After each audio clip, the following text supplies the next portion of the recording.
خمسة أربعة ثلاثة اثنان واحد أغلق الباب. Assalamualaikum warahmatullahi wabarakatuh.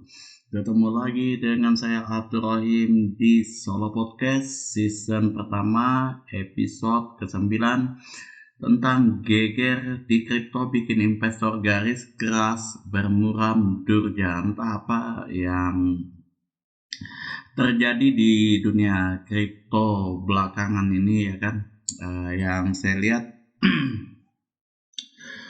kripto tidak seindah dulunya, ya, nggak seindah dulu di tahun 2020. Kripto masih oke ya kan. Dia masih belum begitu dikenal oleh masyarakat dan belum hype lah. Kalau di 2020 orang di 2020 itu masih hype-hypenya dengan jenis investasi ya, katanya investasi itu binomo dan lain-lain ya kan. Baru setelah Indra Ken CS ketangkep itu orang sudah mulai melek di yang aku amati di sosial media gitu ya. Orang sudah mulai melek dengan dunia investasi kayak saham,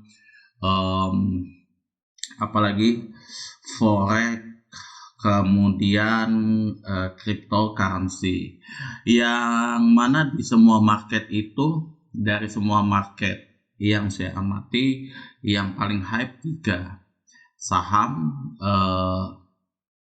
forex, dan cryptocurrency gitu ya. Cuman waktu saya pelajari di 3 market ini, yang menurut saya jelimet, nggak begitu ngeh saya dengan kripto ini ya, dengan 3 pasar nih ya, kripto itu. Karena begini ya, kalau misalkan saya bandingkan dengan 2 market ini ya, 2 pasar ini yang lagi hype waktu itu, kalau misalkan di saham sama forex, kita kan tahu nih bahwa forex itu ya walaupun fluktuasinya lebih ngeri ya, lebih advance lah daripada saham, tapi forex ini kan ya umum lah digunakan oleh orang-orang kan. Ya walaupun orang nggak tahu tentang trading forex, tapi kalau misalkan kita umroh, haji, pasti yang kita lihat adalah real ke rupiah, rupiah ke real, seperti itu. Pastilah seperti itu. Kemudian ya kalau misalkan ada keluar negeri, di luar daripada umroh dan haji kayak gitu kan, pasti ya lihat dolar, kemudian lihat euro dan lain sebagainya. Orang kalau forex itu ya sudah familiar banget lah kayak gitu. Walaupun ya nggak tahu trading, tapi ya kalau kemana-mana, terutama sekali yang saya tahu juga TKI dan TKW itu pasti itu paham dengan itu. Kalau cryptocurrency ini jujur ya, kalau misalkan dibandingkan dengan saham itu, dia kalau saham misalkan saya beli saham, saya dapat fasilitas-fasilitas yang ada di saham kayak gitu kan. Contoh lah, kalau misalkan kita beli BBCA, selain kita dapat untung dari kenaikan harga, kita juga dapat untung dari dividennya, belum yang lain-lain. Kemudian kalau di komoditi kayak emas kayak gitu kan, kita mendapatkan kemanfaatan sosialnya di situ. Dan beberapa lagi. Kalau kripto ini nggak bisa masuk ke kategori seperti itu ya kalau untuk dunia investasi. Karena jujur aja, yang saya baca di berita itu kayak CNBC dia fluktuasinya itu lebih seram ya, lebih seram itu. Em, Nanti bisa all time high ya gitu, all time high. Dia bisa naik, bisa dua kali all time high naik. Kemudian dalam itu juga sehari kemudian bisa jadi jatuh sejatuh-jatuhnya. Kita mulai dari berita yang saya coba sharekan ke teman-teman ini dari CNBC, bahwasanya investor garis keras kripto ini lagi marah besar karena jujur aja setelah masa keemasannya di tahun 2021 masuk ke 2022 ini betul-betul hancur ya. Jadi ada beberapa kasus yang memang para investor ini sudah mulai kehilangan kepercayaan. Itu juga bukan, kalau yang saya lihat, bukan karena media atau pemerintah yang apa ya, mencoba menghancurkan atau menggerogoti mereka, enggak, tapi sesama mereka sendiri yang menghancurkan piring nasinya mereka. Itu kan kayak contoh, nanti saya sebutkan contohnya. Ini yang pertama kali terjadi itu kasus Terra Luna ya. Mungkin kalau teman-teman tahu ya kan, ini masih, saya yakin teman-teman masih ingat ya kasusnya Terra Luna, di mana Terra Luna jatuh pada waktu itu berimbas kepada kripto yang lainnya. Bahkan kalau yang saya lihat ini Terra Luna itu pada waktu itu sempat menyentuh all time high pada bulan April ya. Jadi nyaris 120 US dollar per kepingnya, atau tepat di 119,18 US dollar per keping. Nah, kemudian di pertengahan Mei ya tahun 2022 juga, token Luna ambruk hingga 90% hanya dalam sehari. Jujur, ambruk 90% dalam sehari itu nggak bakalan bisa tidur ya. Jujur aja kalau saya ampun sudah kalau itu, kalau sampai ambruk 90%. Aku sih jujur kalau untuk dunia kripto masih dikit-dikit sih, masih dikit-dikit ya. Nggak begitu gila-gila kayak gitu kan ya, cari yang murah-murah apa segala macam kayak gitu, masih di token-token micin gitu. Kalau yang ya sudah mahal-mahal itu yang tuh udahlah, tinggal aja kayak gitu. Lebih banyak mengamati kayak gitu kan. Cuman kalau untuk apa ya, kalau perasaanku sendiri gimana merasakan kejatuhannya itu ya, kalau di saham kayak gitu kan, kayak bull kemarin itu deg-degan, nggak bisa tidur. Kayak contoh lagi Excel itu kan ya biasa, dia masanya bearish kayak gitu kan, dia lagi jatuh kayak gitu kan harganya. Itu satu hari jatuh di Excel itu jatuh cuman berapa ya, 3% aja untuk satu hari. Itu dep, dep, dep, dep, dep, dep. Dari portofolio, misalkan dari portofolio kita itu sudah mencapai 5%, 10%, itu dep, dep, dep, dep, dep, seperti itu sudah mulai kencang nih. Dep, dep, dep, dep, dep, dep, dep. Itu 10% aja. Aku jujur aja, kalau untuk trading kayak gitu di saham itu, wah, aplikasi ipot itu kalau misalkan kalau kita pantau kayak gitu kan, jantung itu bisa nggak kuat Nah, apalagi seperti kasusnya Luna ini dalam satu hari jatuhnya 90%. Amsyong. Padahal ya kalau Luna ini di market cap-nya itu sudah mencapai peringkat ke-6 dia. Jadi peringkat ke-6 di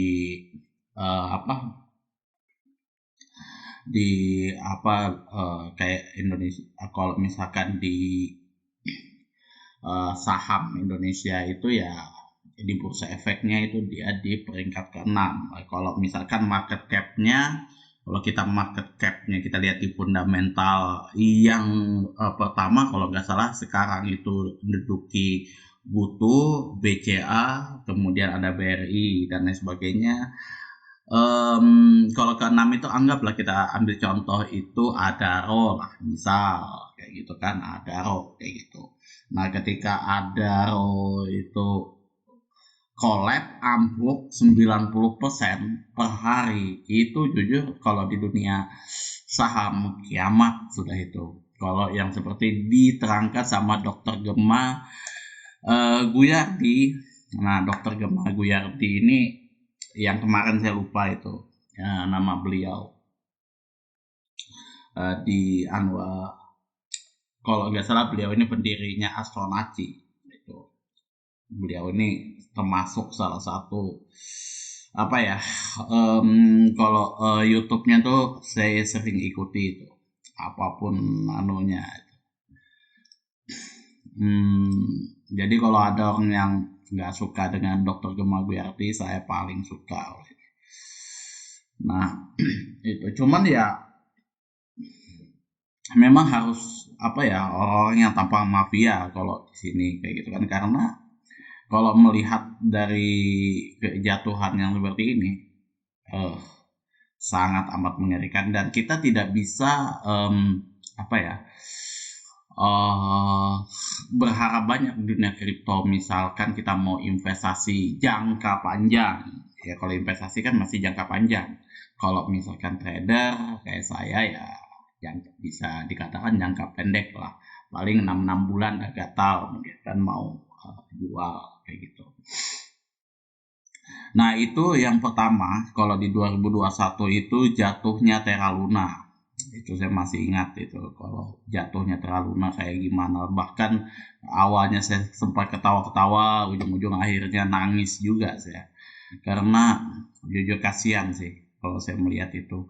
Kemudian yang jatuh juga saya baca beritanya di bulan Juli 2002 itu kasusnya Celsius Network sama Three Arrow Capital ya, ini juga jatuh dan kasus ini sempat heboh di dunia kripto tahun 2022 itu. Dan ini jujur aja membuat aset kripto itu hancur itu. Sebenarnya sih Celsius itu jatuhnya itu karena dampak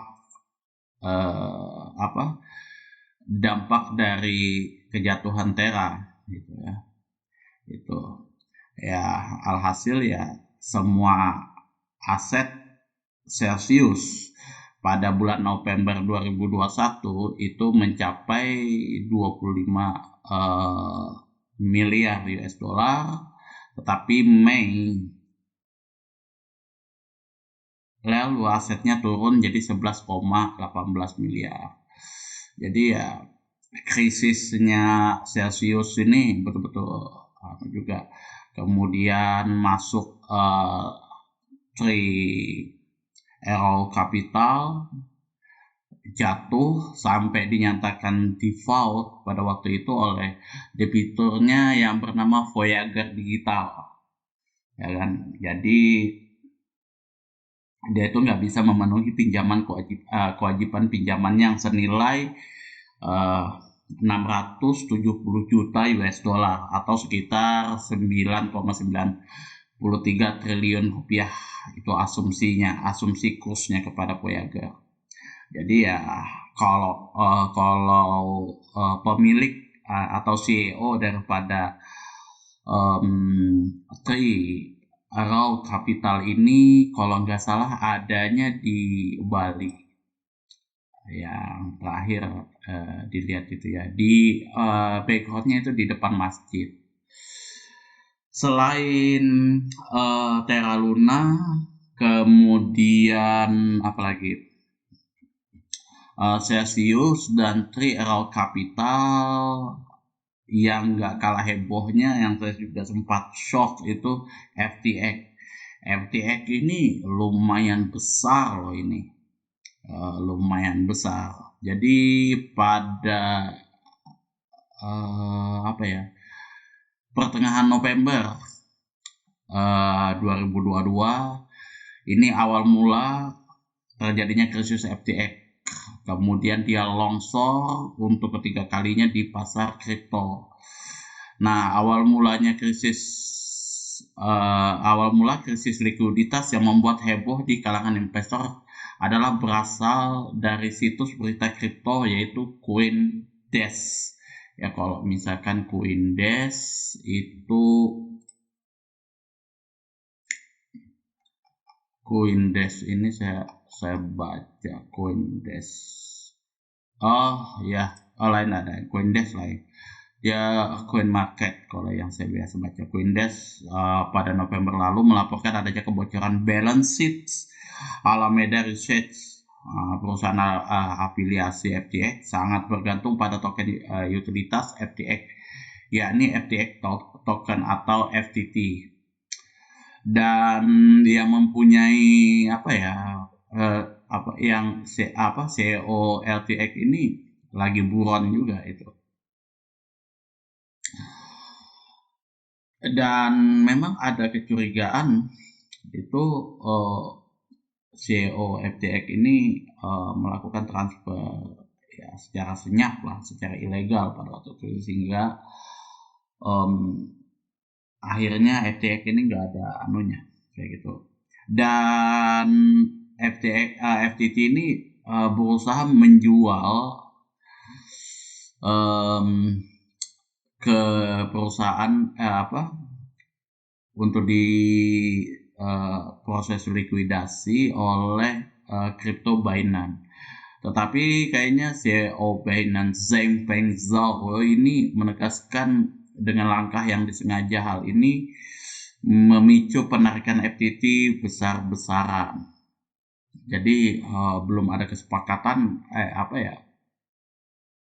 Sang Feng Zhao ini dia nggak mau beli kayak waktu itu, dan berapa kali juga coba diperbaiki dari sistemnya FTX ini nggak bisa ngebantu masalahnya, dan ujung-ujung akhirnya dinyatakan bangkrut. Ya itu itu dunia kripto yang ada di luar negeri, yang mana itu sudah nggak usah diragukan lagi kapasitas mereka itu, dan itu rontok. Dan dari kehancuran Terra Luna, Celsius, kemudian Tree Arrow Capital, lanjut ke FTX, ini berimbas juga kepada investor yang berada di Binance. Jangan-jangan juga nasib Binance ini bisa ya hancur lebur juga. Makanya dari Terra Luna hancur ini, dari Terra Luna sampai ke FTX bangkrut ini, banyak pengamat yang mengatakan bahwasanya kripto ini bakalan punah,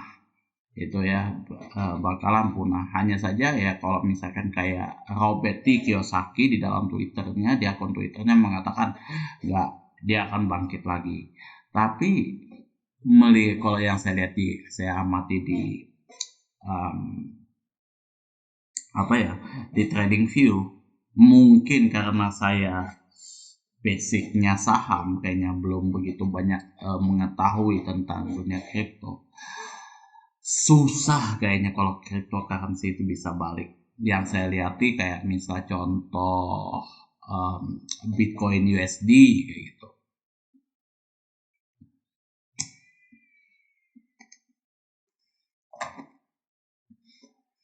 Sangat sulit itu. Sangat amat sulit ya. Jadi ya kalau kiamat di dunia kripto ini kayaknya sudah tinggal menunggu waktu ya kan.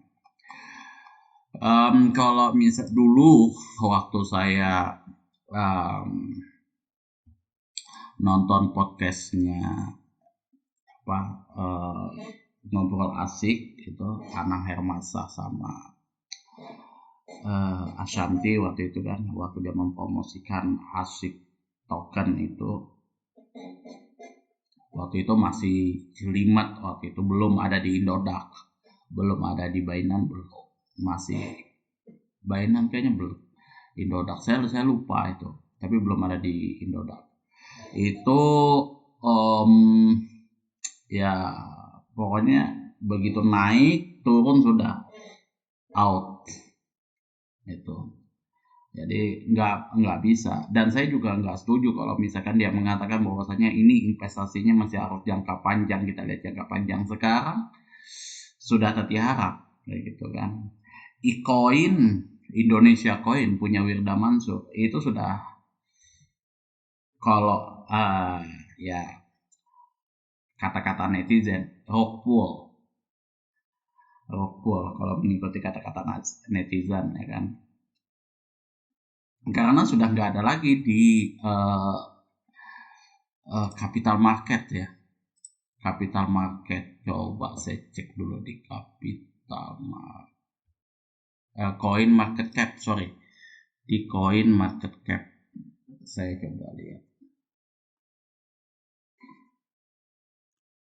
di coin kan, e-coin ini e-coin ini sempat 2 kali berubah dia, e-coin sama e-coin versi 2, dan apa ya, grafiknya juga sudah nggak ada lagi gitu, dan komen-komennya pun sudah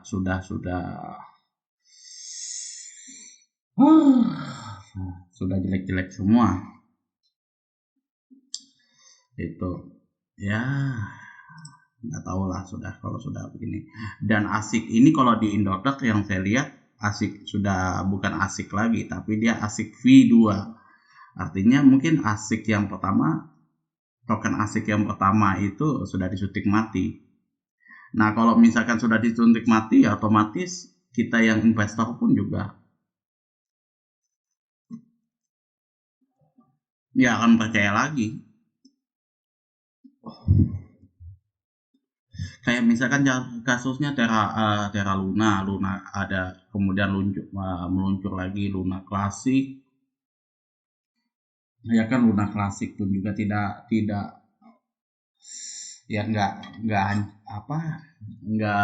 mendapat respon positif dari investornya, ya ujung-ujung ya kayak gitu. Nah sama kayak ASIC P1 hancur, luncur lagi ASIC P2, ya ini yang saya lihat di Indodax sudah terjun bebas juga dia, bahkan ya ketika terjun bebas ini pun posisinya masih sadui.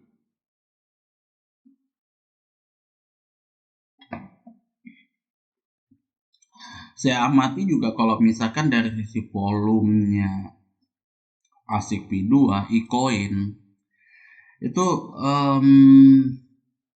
kayak gimana ya, volumenya ini kayaknya cuma dimanipulasi kayak gitu kan, karena kalau misalkan dia yang tinggi hijaunya kayak gitu di grafiknya itu cuman nggak sampai ke apa, nggak sampai kemana kayak gitu ya kan, masih tetap dia di kisaran 3, 4. Yang paling tinggi sekarang yang paling tinggi itu di 6 rupiah. Ini jujur aja sih, kalau kami orang Banjar itu tertiharap ini tokennya asik ini, apalagi e-coin ini. Kalau yang untuk versi lokal kayak gitu kan, baik itu koinnya, tokennya, atau apa, kayaknya sudah nggak menjanjikan itu, apalagi yang koin atau tokennya Rizky Bilar itu. Nah, itu ya. Dan intinya kalau misalkan kayak token asik, e-coin itu, kalau menurut kami di grup ya, terus ya grupnya saya, grupnya Kasadi itu, sepupu saya, itu ya memang betul sepakat kita kalau token mereka itu koin micin lah, atau kalau di saham itu masuk saham gorengan ya kan, yang tergabung bukan di indeks harga saham gabungan, tapi indeks harga saham gorengan, IHSG ya. Nah, itu, dan saya beberapa kali ikut nyimak kayak gitu kan, gimana beli token micin kayak gitu, terus gimana bertransaksi di situ ya. Ujung-ujung sampai naik, oke, sudah pak, cabut seperti itu. Tapi ya resikonya juga kayak misal FTX itu malah nggak bisa narik sama sekali. Itu yang repotnya kalau di dunia kripto ini. Dan kita nggak tahu perusahaannya seperti apa. Kalau kita beli saham, misalkan Telkomsel, nggak usah kita ngikuti fundamentalnya. Itu kita nggak usah lah baca fundamental di iPod itu. Kita ngebayangin aja gimana besarnya Telkomsel, itu sudah tahu. Itu bukan perusahaan ecek-ecek. Unilever itu juga bukan perusahaan ecek-ecek. Kita semua pasti menggunakan produk-produknya Unilever. Kita pasti menggunakan produk-produknya Telkomsel. Di perbankan kita beli sahamnya BBCA, BRI, Mandiri, dan lain sebagainya. Itu sudah kita rasakan semua lah manfaatnya. Itu kalau enaknya di dunia saham. Kalau kripto, agak sulit sih itu. Bukan agak lagi ya, terlalu sulit kita melihat ini perusahaannya gimana, dia proyeknya gimana, bergerak di bidang apa, itu sulit ya, sulit. Jadi ya kayak orang awam seperti saya ini, itu ya hitungan spekulasi itu. Dan ya saya nonton di mana, di podcastnya di podcastnya Anang Hermansyah dan Ashanti itu, ya lebih ke ngobrol aja kayak gitu. Mereka nggak ada di situ mengedukasi token-token micin itu seperti apa sih, kemudian token-token atau koin atau token yang bagus itu seperti apa, nggak ada secara fundamental, atau kita belajar analisis teknikal itu nggak ada. Mereka hanya ngobrol aja indah-indahnya dunia kripto itu di situ. Bahkan ya beberapa kali dia menghadirkan bintang tamu seperti yang dari Indodax, kemudian Dokter Gemma itu. Ya gimana ya, saya itu kuliah umum. Beda kalau misalkan di Indo Primer Sekuritas yang saya amati itu ya, saya ikut Zoom meeting itu diterangkan detail kalau misalkan bagaimana cara kita menganalisis secara fundamental dari kalau sebelum kita membeli saham, kemudian langkah-langkahnya, step by stepnya sebelum kita membeli saham itu seperti apa, berapa persen yang harus kita alokasikan untuk kita investasi itu ada.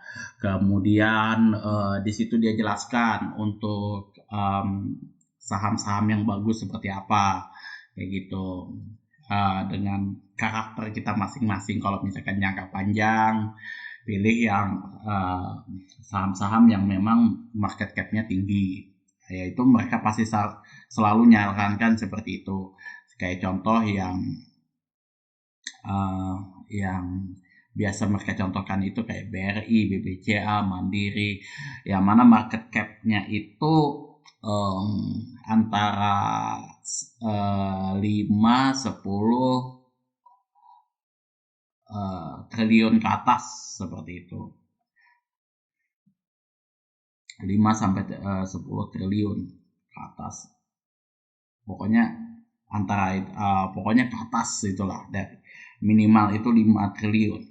Kalau misalkan di bawah 5 triliun sampai 1 triliun itu yang second liner yang bukan perusahaan blue chip tapi yang second linernya. Nah, itu juga masih bibit-bibit baru lah untuk kita berinvestasi, tapi jangan terlalu fokus di situ karena itu ya kurang begitu bagus lah, fluktuasinya masih tinggi, tapi bagus untuk kita investasi, masih bagus lah untuk kita investasi. Yang diharamkan sama mereka itu yang third liner di bawah 1 triliun. Ya, kalau misalkan sudah di bawah 1 triliun, kayak misalkan Bull, kemarin saya beli saham Bull itu saya sudah dapat peringatan itu. Waktu itu, apapun yang terjadi pada saat Anda membeli Bull itu bukan tanggung jawab kami. Dan jujur waktu saya megang itu beli berapa waktu itu 100 lot waktu itu. Wah, keringat dingin saham Bull itu. Ngeri pokoknya itu. Saham-saham gorengan yang ada itu yang di bawah 1 triliun itu sangat berbahaya sekali itu. Memang fluktuasinya tinggi, itu bisa mencapai 10% kalau dia lagi naik itu. Tapi begitu dia naik, pam, langsung dari di pam baru di dump, seperti itu, pump and dump. Ya kalau di dunia saham enak kita tuh ngebedainnya. Kita sudah, kalau kita kayak saya aja orang awam kalau di dunia saham, kalau fundamental saya cuma lihat market cap-nya aja. Oh, ini 5 triliun nih. Oke. Udah. Saya beli saham GoTo misalkan kayak gitu. Kalau saham GoTo kan bukan 10 triliun. Kalau nggak salah kalau yang sekarang itu 112 triliun. Artinya itu sudah di atasnya Bank BCA, itu BBCA. Ya sudah, saya beli saham GoTo. Saya pernah 2 kali beli saham GoTo, kemudian saham GoTo itu sempat jatuh sampai sekarang merosot di 94. Tapi kalau saham kayak saham blue chip kayak gitu nggak khawatir. Misalkan karena saya bisa tarik dan itu pun juga masih bisa naik, recovery.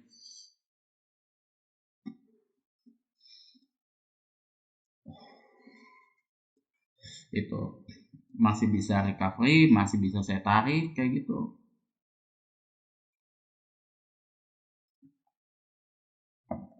Dan perharinya pun nggak terlalu tinggi gila-gilaan kayak di dunia kripto dan forex seperti itu. Jadi sekali lagi sih, kalau menurut saya tidak setuju kalau misalkan di dulu di podcast Anang Hermansyah dan Santi itu ya kalau misalkan mau investasi jangka panjang di token asik,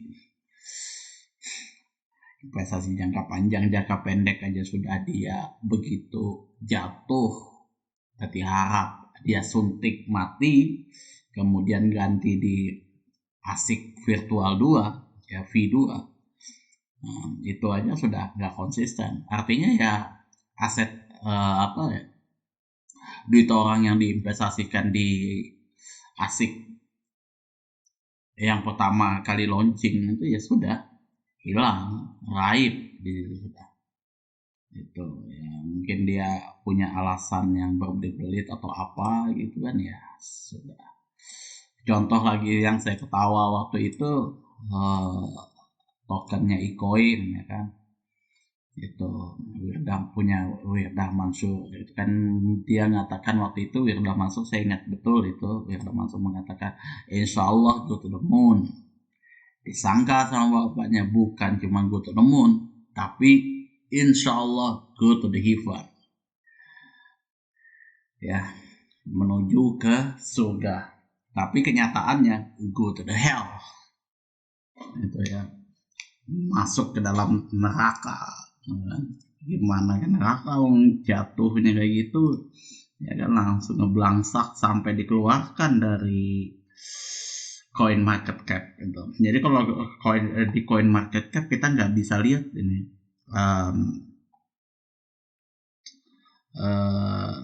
apa grafiknya seperti apa gitu. Itu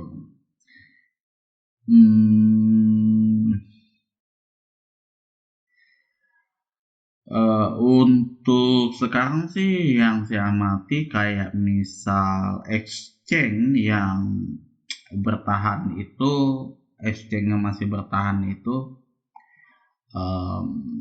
yang masih bisa aku percaya sih kalau untuk dunia kripto ini Binance ya kan, ada beberapa koin di bawahnya Binance ini kan. Kalau kita lihat Binance ini itu ada Bitcoin, Ethereum, Bitcoin USDT, Bitcoin USD, Ethereum USD, ada Solana USD, Ethereum, Dogecoin, Hedera, BNB, Cardano, Shiba Inu, di ini ada Phantom,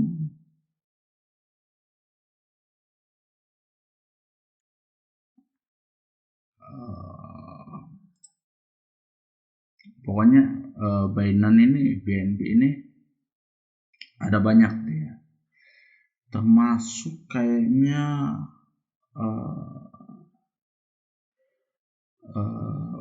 Swap juga kayaknya ada di sini di Binance gitu.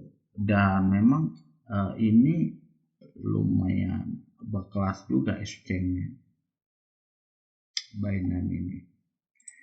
Tapi ya kalau di Indonesia itu exchange-nya kalau nggak salah yang saya lihat itu bukan kalau nggak salah, memang kalau di Indonesia itu Indodax sama Toko Kripto yang saya tahu itu. Jadi ya intinya kalau teman-teman investasi di dunia kripto itu betul-betul dilihat lah. Kalau saran saya jangan investasi lah, kalau saran saya itu trading jam-jaman aja gitu. Karena ya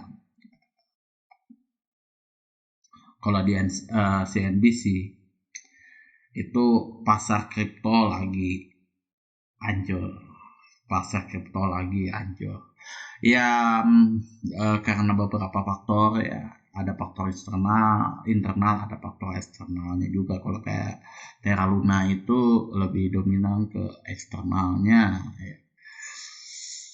Eksternalnya di Terra Luna, internal di dunia kripto. Mereka ya sama-sama antara whale satu dengan whale yang lain sama-sama saling baku hantam di situ yang cerita-ceritanya ya ujung-ujung akhirnya Teralunannya dijadikan tumbal kayak gitu kan, ya entahlah gimana kayak gitu. Tapi dari ya kasus-kasus yang mereka lakukan itu ujung-ujung ya para investor itu cabut semua, nggak akan ada lagi yang percaya dengan dunia kripto kayak gitu. Karena banyak kasus, terlalu banyak kasus kalau untuk dunia kripto ini. Ya beda kalau misal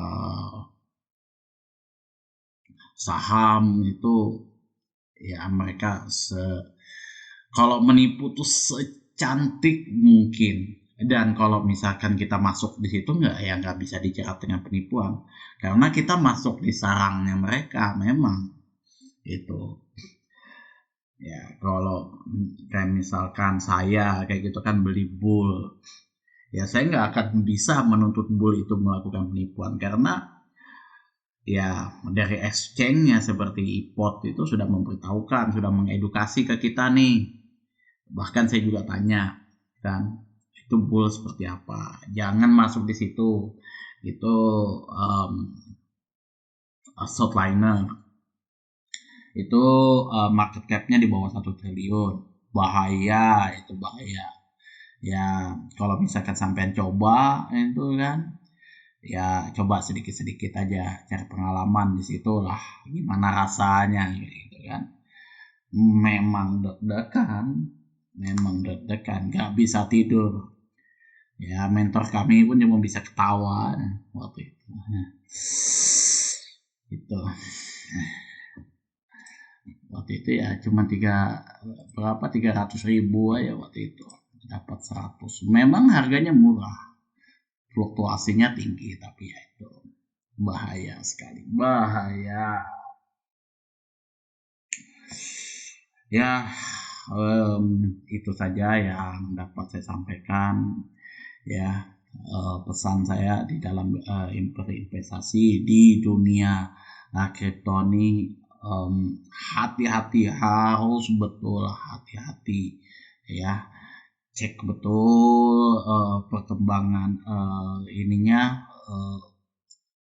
chartnya seperti apa kayak gitu kan, baik itu di Indodax, di TradingView, di Binance, itu di toko kripto harus diperhatikan betul-betul. Teman-teman harus matang betul dari sisi analisis fundamentalnya, teknikalnya seperti itu.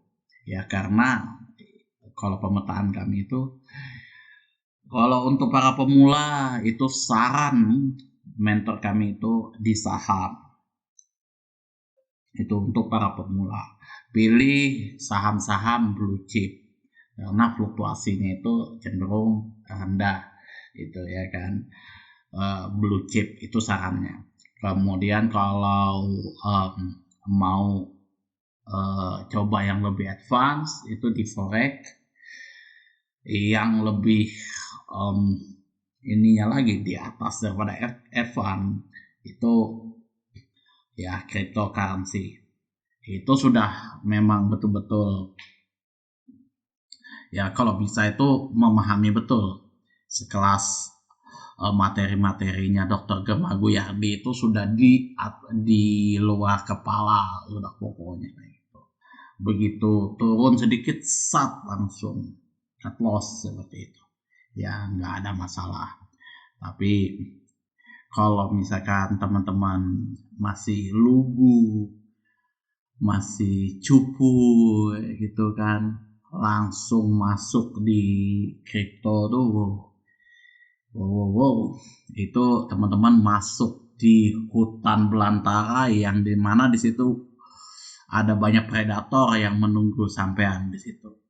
Ada harimau, singa, ada kuda nil, buaya dan lain sebagainya di situ. Itu sangat amat mengerikan, jelas dari situ. Kalau sudah sangkut uang di kripto ya sudah, niatkan sedekah aja lagi. Ya, kemudian apabila ada kata-kata saya yang salah, yang menyinggung hati teman-teman semuanya, saya mohon maaf yang sedalam-dalamnya. Tujuan saya bukan ya apa namanya menghina, merendahkan ataupun ya menyerang harkat dan martabat, enggak, tapi sekali lagi saya cuman ya memberikan edukasi yang terbaik untuk teman-teman. Itu ya, pastikan kalau misalkan teman-teman bertindak apapun itu di dalam dunia investasi, teman-teman sudah tahu plus dan minusnya. Kakak sepupu saya itu ya salah satunya Kak Sadi itu sudah tahu dia kayak gimana apa permainan daripada dunia kripto kayak gitu. Ya, saya aman-aman aja kalau itu.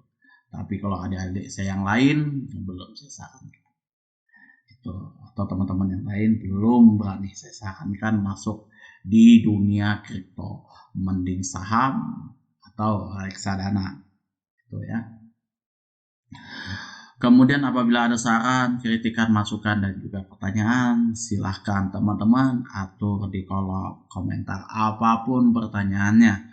Mau itu di dunia investasi, kemudian masalah agama, dan lain sebagainya, silahkan teman-teman atur pertanyaannya di kolom komentar. Atau mau tanya masalah gimana step by step membuat YouTube channel YouTube, itu juga saya anukan.